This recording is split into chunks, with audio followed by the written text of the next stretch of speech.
menjelaskan sifat-sifat wilayah atau kewalian seseorang.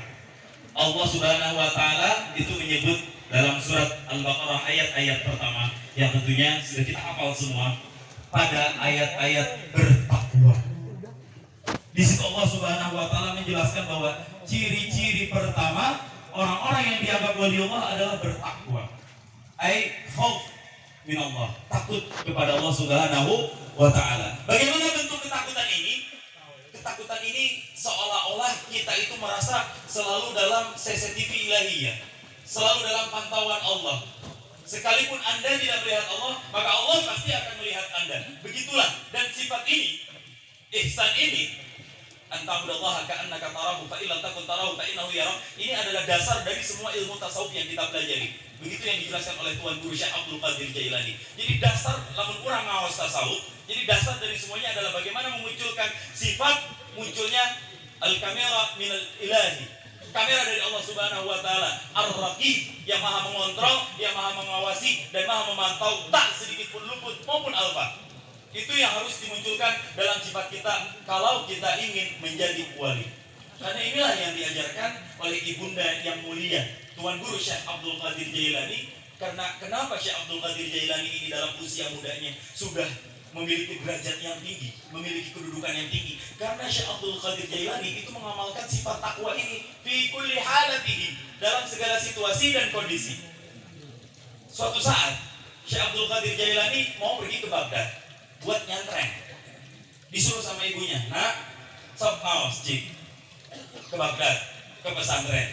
Akhirnya dibekali sama sang ibu dan dilepit ada semacam kain yang dibuntel-buntel. Ini isinya mata uang yang jumlahnya itu tadi beliau menyebut kurang lebih 40 dinar emas.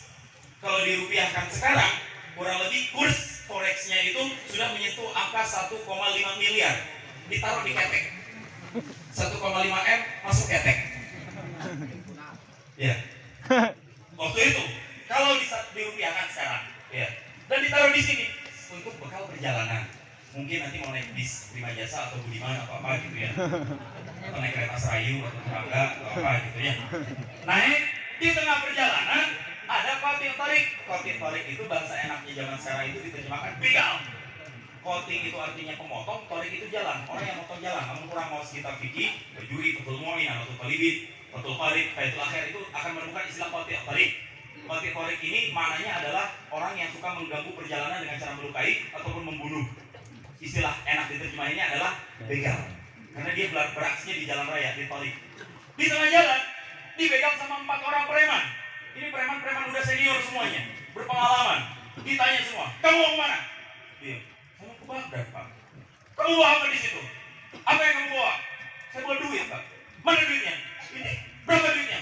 40 dinar, Pak." Hah? Terus ini yang nanyanya ini anak buah si preman. Dia lapor ke premannya, "Bos, ada bos duitnya, di mana?" "Di keteknya." "Di keteknya?" "Iya." Bos tanya, ditanya lagi sama bosnya, "Benar kamu bawa uang?" "Benar." "Mana?" "Nih," ditunjukin. Si bos bingung. "Tar dulu, saya nggak pernah nanyain ke orang kalau ditanya mana uangnya kamu taruh, dia pasti jawab nggak punya. Tapi kenapa kamu bahas saya tanya, kamu malah jawab ada, kamu tunjukin lagi. Kenapa kamu jawab? Saya baru nemuin orang kayak kamu, seumur umur saya jadi preman di jalur ini." Dijawab sama Tuan Guru Syekh Abdul Qadir Jailani, "Bapak preman yang budiman." "Saya sudah bersumpah kepada ibu saya, tak akan satu kata keluar sedikit pun dari lidah saya dengan kata-kata yang penuh dusta, dan janji ini pun saya ikrarkan kepada Allah Subhanahu wa taala, saya tak akan pernah berbohong, saya tak akan pernah berdusta dalam keadaan apapun, dalam situasi apapun, dalam kondisi apapun." Jadi kalau Bapak tahu sekali ayat itu, ayat saya jujur. Mendengar jawaban seperti itu, berhenti itu si preman, si begal, komandan begal, Dangal ya. Dan dia komandan Dayon, komandan unit gitu kan, Dalton komandan Dalton, Dangal komandan. Bergetar dia itu. Astagfirullahaladzim. Langsung dia bertaubat. Dan dia bertaubat, gara-gara dia bertaubat, semua anggota-anggota mafia, preman-preman, begal-begal itu akhirnya dia juga ikut bertaubat. Dengan sebab ketakwaan Syekh Abdul Qadir Jailani, karena ia selalu merasa dalam muraqabah ilahiyah, selalu dalam pantauan Allah Subhanahu wa taala.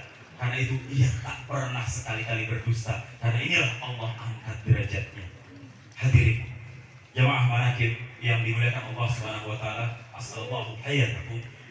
Jika Allah Subhanahu wa taala yang Maha mengetahui rahasia dari segala rahasia, maka kemana lagi kita harus menyembunyikan segala hal di sisi Allah Subhanahu wa taala? Karena semua yang kita punya, semua yang ada di diri kita itu pasti kayaknya ketahuan sama Allah Subhanahu wa taala. Karena ada kisah. Beliau tadi menjelaskan salah satu hadis. Ada seseorang datang ke Nabi. Ini orang rada mesum dikit. Itu terbukti dari pertanyaannya. Nabi minta izin apa? Saya minta SIM. Minta apa? Saya pengen banget berzina. Hah? Kamu pengen berzina? Iya, tolong ya halalin buat saya. Zinanya aja dah. Gitu ya, ketahuan. Akhirnya Nabi SAW menjawab dengan pertanyaan. Emang kadang-kadang kalau orang yang cerdas itu bisa menjawab pertanyaan dengan memberikan pertanyaan yang membuat yang sebenarnya terdiam.